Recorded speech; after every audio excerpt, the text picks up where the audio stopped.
పోరాడితే పోయేదేం లేదు. ఇప్పటికైనా బీజేపీపై యుద్ధం ప్రకటిస్తే మహా అయితే జైలుకెళ్తారు.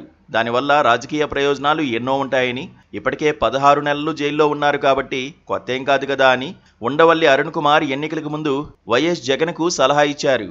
కానీ జగన్ అప్పుడు పట్టించుకోలేదు. ఇప్పుడు కూడా పట్టించుకోలేదు. బీజేపీ వెనకే పోతున్నారు. జగదీప్ ధన్కడ్ రాజీనామాతో వచ్చి పడిన ఉపరాష్ట్రపతి ఎన్నికల్లో వైసీపీ సపోర్ట్ బీజేపీకేనని జాతీయ మీడియాకు లీకులిచ్చారు. దీంతో చాలామంది ఎందుకీ అప్రకటిత సంసారం, నేరుగా ఎన్డీఏలో చేరిపోవచ్చు కదా అన్న సెటైర్లు జగన్పై వేశారు. ఎన్డీఏ కూటమికి వైసీపీ సపోర్ట్ చేస్తే ఆయన ఎవరి మీద పోరాడి రాజకీయం చేస్తారు? ఎన్డీఏకు పిల్లర్గా ఉన్న చంద్రబాబు మీదన ఏపీలో ఓట్ల చోరీ జరిగిందని, కానీ రాహుల్ మాట్లాడడం లేదని జగన్ అన్నారు. రాహుల్ పోరాడుతోంది ఎవరిపైనా? మోదీ ఎన్నికల సంఘం పైన.